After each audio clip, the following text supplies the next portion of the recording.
Damien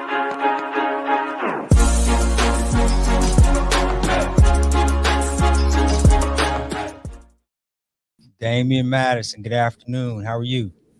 I'm good. Yourself, man? Fantastic. Outstanding. It's good to have you. Good to be here, man. Like I said, I'm excited. I'm humbled, man. I appreciate the invite. Oh, no worries. Like I said, that was an easy thing to do. I'll say this again later, probably 2 or 3 more times, but for the record, as you know, I'm proud of you, man, for everything that you've been able to accomplish, and look forward to having this conversation. Oh, man, it feels mutual, man. I'm excited. Awesome. So, Damien, this is Lending with Purpose, and so we have conversations with clients and friends, and introduction to various forms of information, professionals like yourself, resources that we use, that we look for, that we never knew existed, or wanted to learn more about. So, unfortunately, for many of us, we know health and fitness exist. So this is um, also, unfortunately, for some of us, we need to be held like extremely accountable for our Yes. health and fitness as well. Yes, that's very true. Yeah. And so, just speaking of accountability and sustainability, we were talking about this a little bit early before I let you get started. I was thinking about sustainability in home ownership.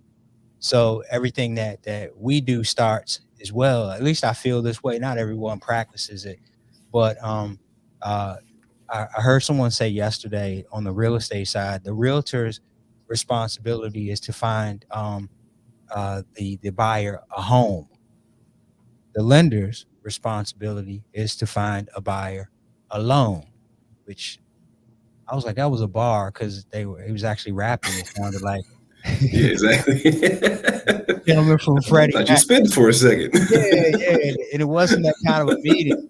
And I heard that, and my head started nodding, and I was like, I need to rap because I put this in like a hip hop thing.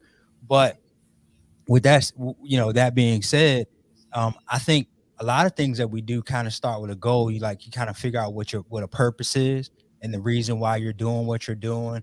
Put a goal and set a goal to it, right? And then you have actions and priorities and such to kind of fit that goal and purpose, right? Yeah.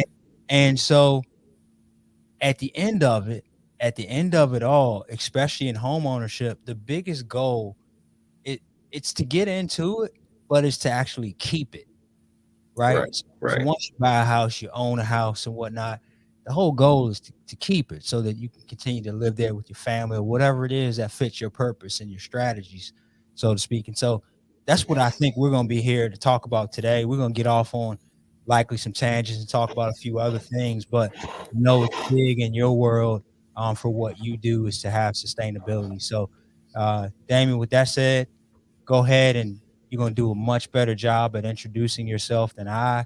So tell us who you are, what you do, and then we'll get to it.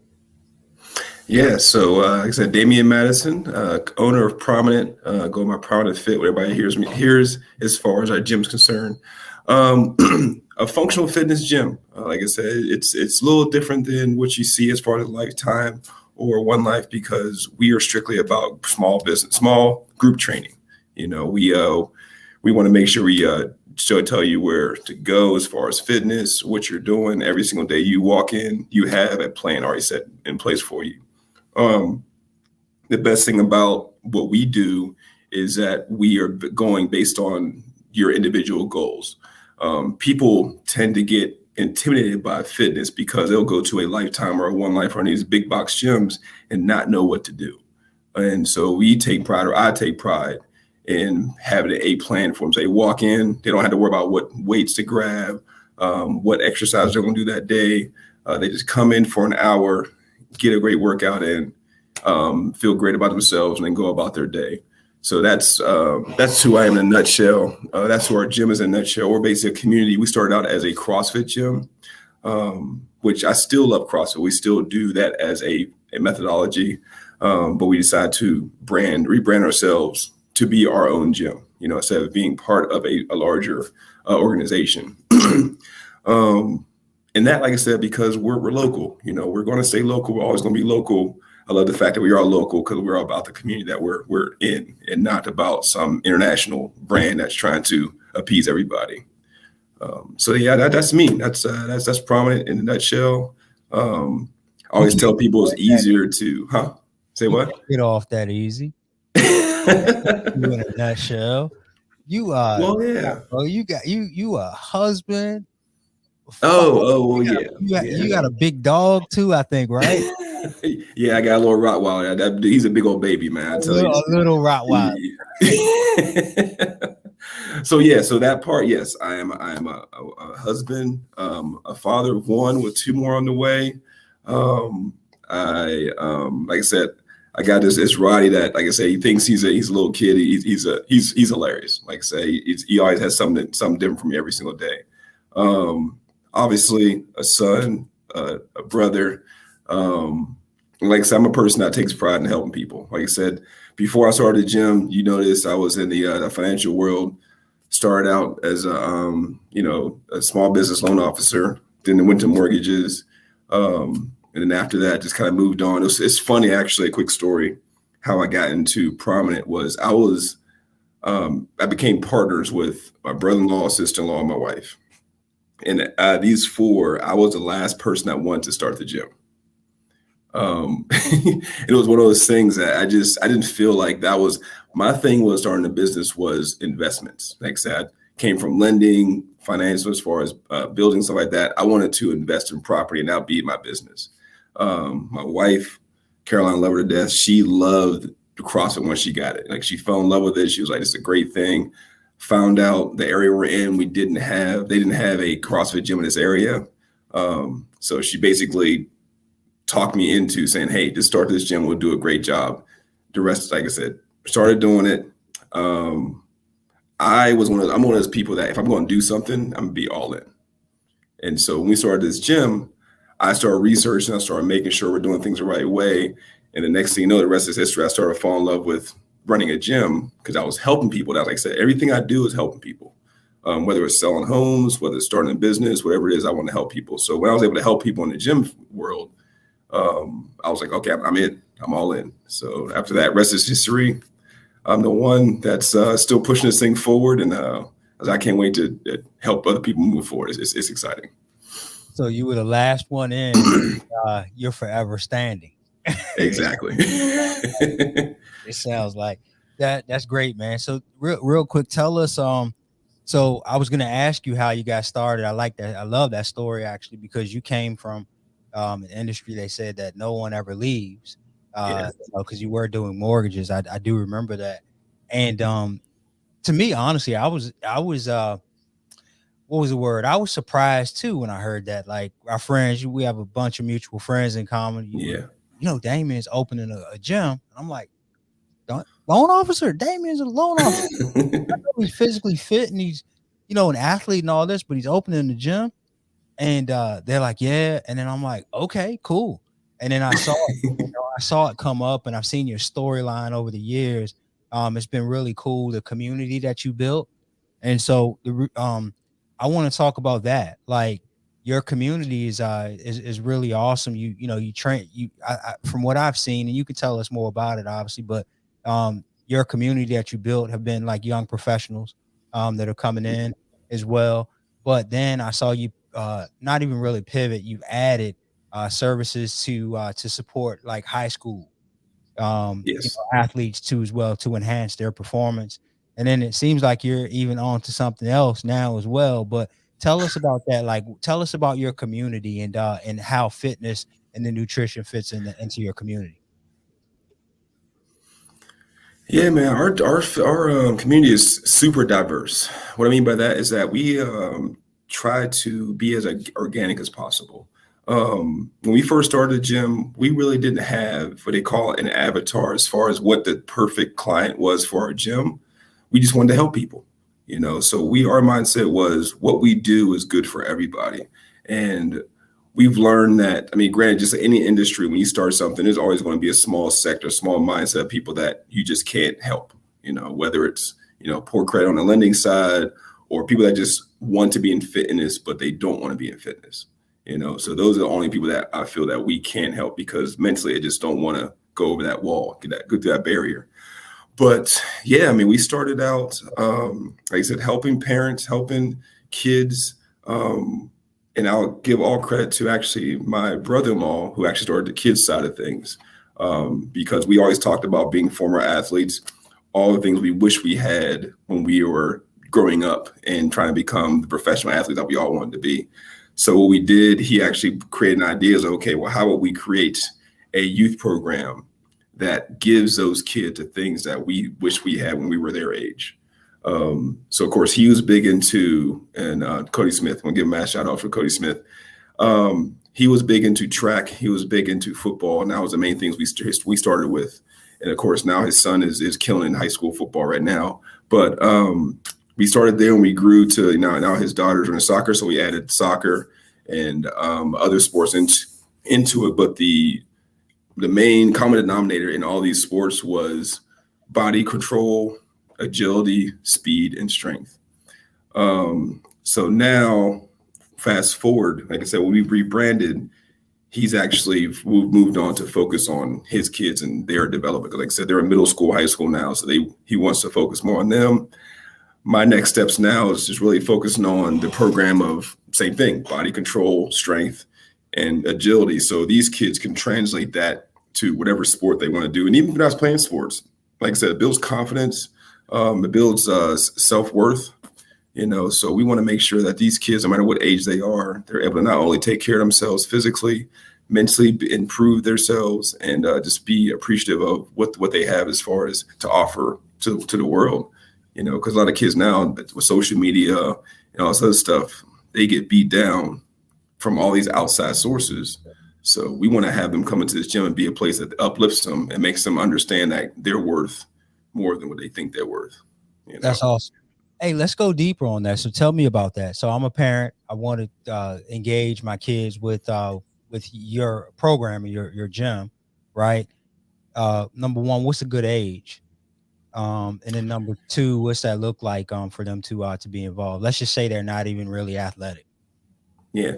So right now, since we are delving more into the strength portion, we bumped the age from 8 years old previously to now, I'll say the 12 to 13 and up. Well, actually, I'll say 10 to 13 and up. Now, granted, if you're in that 10 to 12 range, we won't put obviously heavyweight on you, but you're able to do some dumbbell work. You're able to do just the barbell, which is a max 35 pounds, but you're able to do some functional movements with weight to improve your overall body control. And what that is basically, so we'll sit down, we'll have a conversation with the parents as well as the kid, because I look at the kids as their own individuals. We don't want to talk through the parents to the kid. We want to have a conversation with the kid and find out what they want to do. So like you said, for example, if your child is not athletic, I focus now on, okay, let's get you fit, because you want to have a lifestyle of fitness in every person's lifestyle. The one thing that we probably can all relate to is that our parents, if they were not big into sports or not into fitness, they follow along these myths that, don't lift too much or don't do this or don't do anything fitness too much because you get hurt. But the truth is, the less fitness you do, the more you'll get injured as you get older.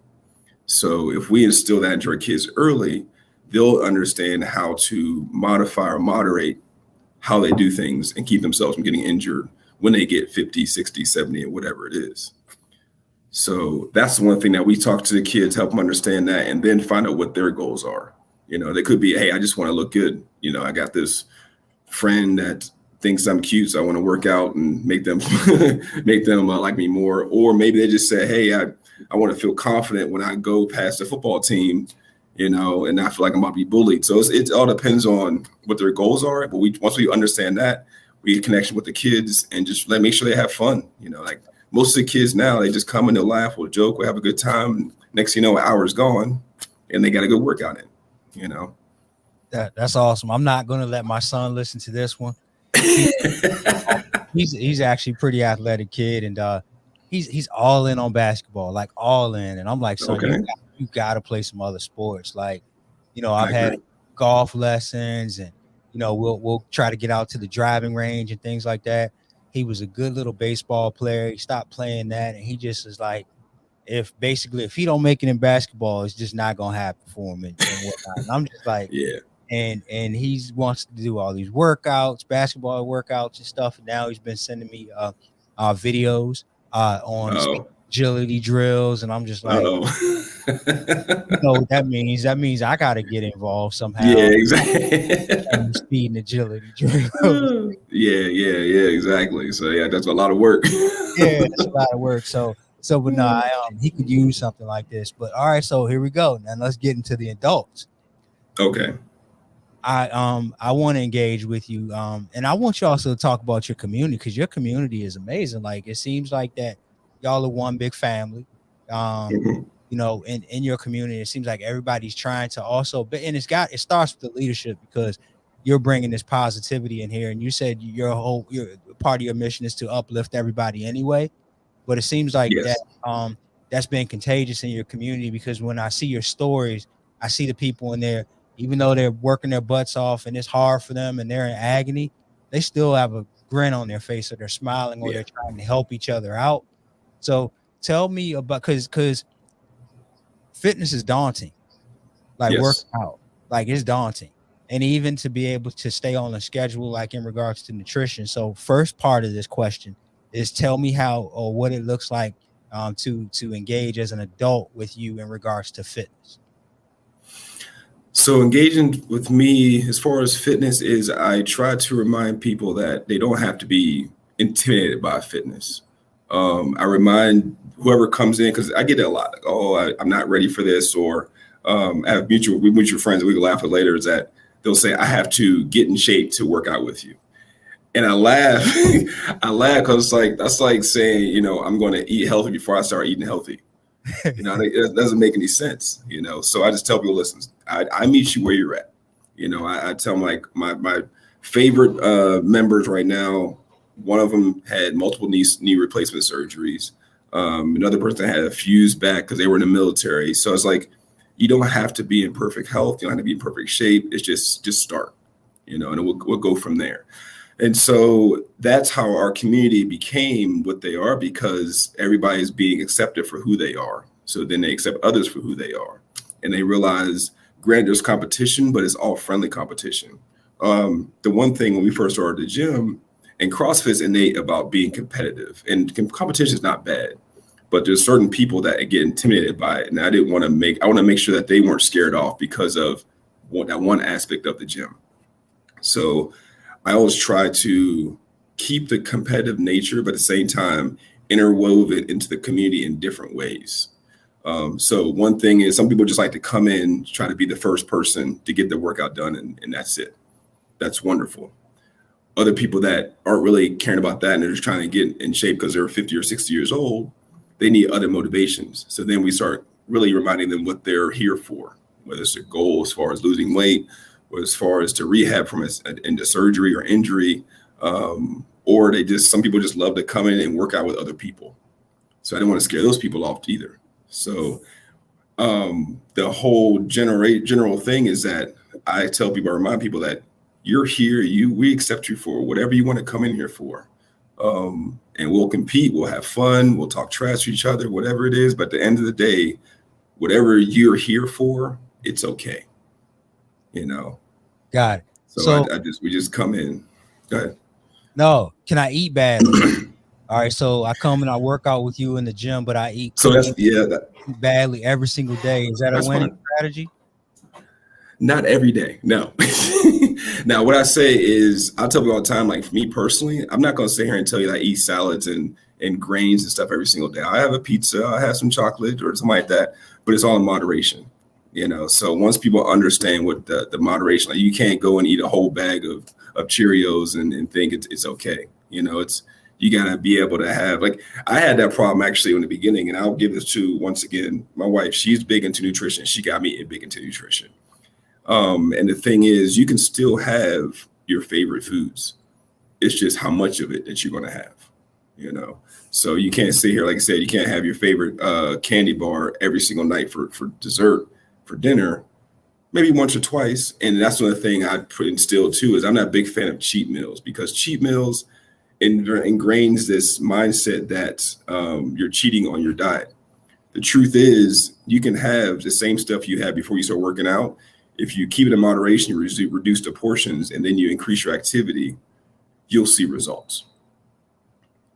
So Got it makes it more achievable, and it makes it less daunting to say, hey, I got to work out, lose weight. Well, you can. You can still have that Little Caesars pizza every Friday night. You can have that beer with with your weekend with your buddies and while you're playing poker, but just make sure you work out Monday through Friday. right, and keep it in moderation. Yes, keep in moderation, 100%. Got it. And then let's talk about the two intersect, and then we'll wrap it up and get into one last thing that I want to talk about, but the fitness and the nutrition, right? They intersect, but let's talk about how it's sustainable. Like, what do we need to make it sustainable? Because all this it sound like we'll talk and it'll sound easy to do, and then we'll talk ourselves out of it because we'll know after we commit how hard it is. But like, how do we Yeah. make a lifestyle and keep it going so we can look like you, man? You look good, bro. I appreciate it. Now, one thing I do love about fitness is that it's going to dictate what you eat. What I mean by that is that if you work out, especially if people come to my gym, you come to my gym, you work out here for a week, and let's say I talk to you nothing about your nutrition. About week 2, week 3, you're going to feel it. You're going to say, man, I got to stop eating that fast food every day because I started feeling in my body, or I had that McDonald's breakfast before I came in, almost threw it up. So it's like the workouts kind of dictate what you're going to eat, because after a while I get those conversations, people come in and say, hey, I'm starting to feel real sluggish, real crappy before workouts. What do you think I should do? And I was like, oh, okay, you're sold. All I got to do is tell you, hey, cook eggs and bacon or something like that instead of going to McDonald's. And I promise you'll feel different. So then when they come in, they work out, they feel different. They're okay, that's what I got to do. They don't realize they don't have to go and eat, grains and oats and bottles of water. They can still have, good food, but the workouts are going to dictate what you can and can't do because your body is going to dictate it as well. So it makes my life easier. Right. So it's kind of like there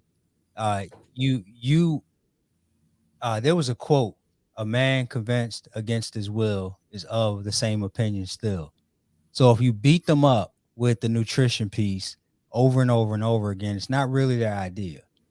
No. Right. And it's sort of like punishment sometimes. And so exactly, if they allow you and they give you that window, which they've done because you work through with the fitness piece, and then they ask you that question, like you said, it's like, oh, all right, here we go. Now you're talking. Now we get into the piece.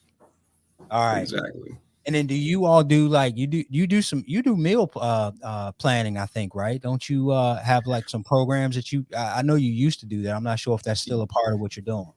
Yeah, we used to, but now we actually partner with Mighty Meals, and they actually do meal plans if you want to. So what I love about Mighty Meals is that you can basically, so what I do with them is you buy meals. It's between $7 to $10 per meal. They'll deliver right to your house, and it just makes life easier. It's like for people like myself, I have a wife that loves to cook, but for lunch, it keeps me from going to fast food, stuff like that midday. I grab that, pop it in the microwave. I have a good meal for lunch, go home, eat a wonderful dinner with the family. Next thing you know, you do that for a while. You start losing weight. You start feeling better. You have one less thing to think about. Instead of sitting there at 12 o'clock hungry trying to figure out where to go, you have it right there in your bag. So, and like I said, they now have a Mighty Meals or Meal Fits program. So people that needs to help educate themselves as far as what to eat or how to eat. They have it included in that meal plan setup. Yeah, got it. You've given us so much today. Thank you. Oh, my pleasure, man.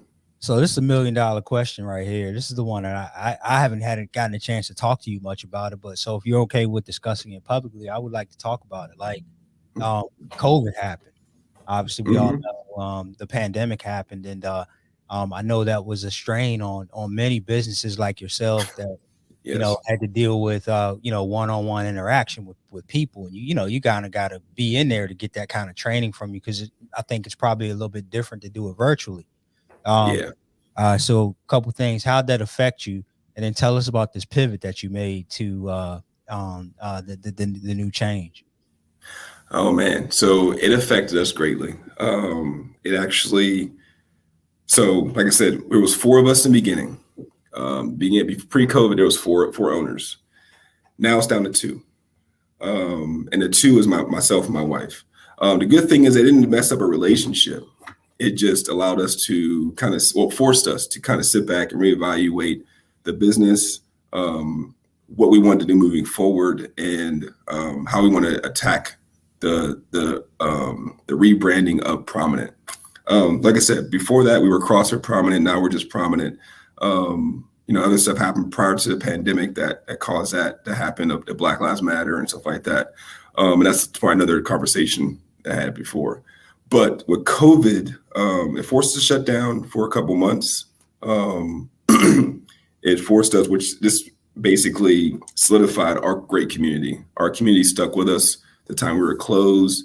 We actually were able to pivot to do virtual training, which people still started doing because they wanted to stay active. And then what happened was, as the pandemic started slowing down, which is still not over, when people came back, they were more appreciative of actually having a community to work out with because they missed working out with each other. So yeah, it was one of those things that it allowed us to really slow down, take a step back, and then really start planning for our next steps. Because like many other business owners that were leasing or renting, they had landlords that either were friendly and helpful or ones that made your life very difficult. Unfortunately for ours, we were at the latter, so, but not to get too religious, but God took care of us. Basically, we were forced out of our previous location. And then the funniest thing is God opened the doors literally right next door. He said, you know what, this is yours. This is what you need. So that's where we are right now. We're actually in a smaller space, but more efficient for ourselves. It's now ours. We own it, instead of having someone else have control of our situation. Hang on. Yeah, go ahead. What's Repeat up? that. Repeat that last thing you just said. You said it's ours and we own it. Yes, it is ours and we own it. I wish I had a button like one of those celebration buttons or Oh something. yeah. Yeah, I need to program that in there. Congratulations, man. That's what I wanted to Thank hear. you, man. Thank you. Yeah, it was a long road, but it was a road well worth it, and I'm super excited about moving forward, man. It's humbling, exciting, and I can't wait. Right. And so for all the folks, because we're on a professional platform, and there are others in our circle that need this type of inspiration. Like, so you were able to do so much of a pivot that you actually you own the place. Is my understanding. You even saved money, like, so you have more cash Yes, flow, yes, and which we talked about sustainability will allow you to have a more sustainable business based on this move that you. 100%. Yeah. Yeah, because it was also education because I didn't know this could be possible.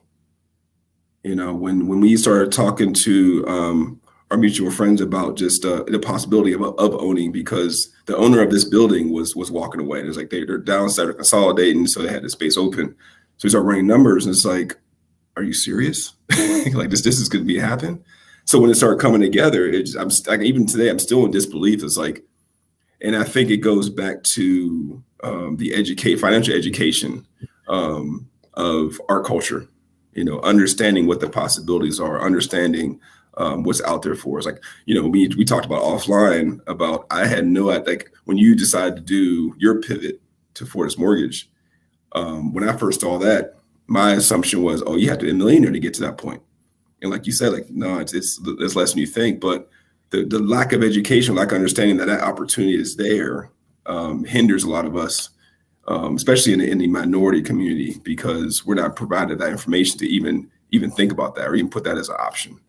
So I was blessed to have that option, and I ran with it. Yeah, and it's all about your resources, right? And your relationships. Yeah, Yeah, if you didn't have those 100%. resources and relationships around you, where do you go to get the information? And so, um, that's why we're here with this lending with purpose, is because based on these relationships and these people that are out there. I say it every single week. It'd be a shame if I had contacts like yourself and our mutual friends, and I didn't share that with the network. And so, that was amazing. Like all the other stuff we talked about, super important with the health and the fitness and such. But I was hoping to get you publicly to talk about that pivot, because it was legendary, and it was a good move for you and your family and your business, and I'm proud of you. I appreciate it. I appreciate it. Yeah. So tell us how we can connect with you. You know, at Prominent. I still want to call it Prominent. At Prominent. Yeah, that's how we get started. I understand. Yeah, tell us how to get connected. Yeah, so obviously the easiest way is Prominent.Fit on the website. We have our Instagram at Prominent.Fit. And then Facebook is Prominent01, Facebook.com. And then, yeah, I mean, that email info at Prominent.Fit, all those things help or connect to me, and I'm easy to find. That's awesome. We're gonna get this in the comments too as well, and then we'll post it up for everybody to get in touch with us. Last but not least, Damien, I ask you to hang on the line with me after you answer this question. We close it out. We'll debrief, but you get one person, dead or alive, one question. Who would it be, and what would you ask? Oh man. So I thought about this. It's Martin Luther King.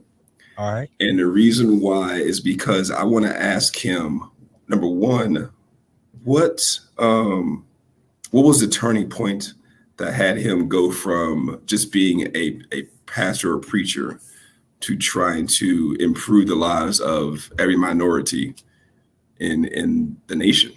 At a time that was so dangerous to even think that way.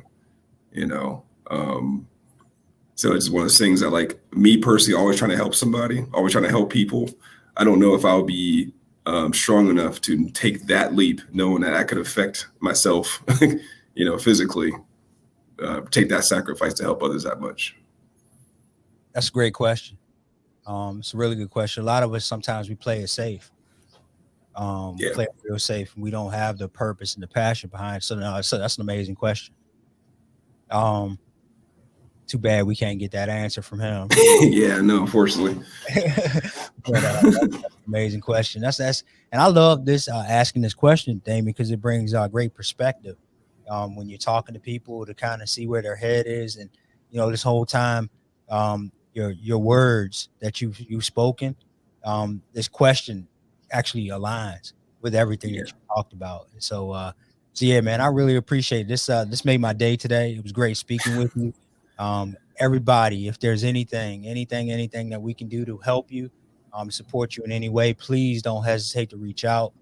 As I mentioned earlier, and I say every week, it'd be such a shame if we had access to folks like Damien and our network and didn't share this information. He said it, and I don't have to say it. We are still in the pandemic. It's not over yet. It's not over yet. It's getting better, but be safe. Just be as safe and as healthy as you possibly can.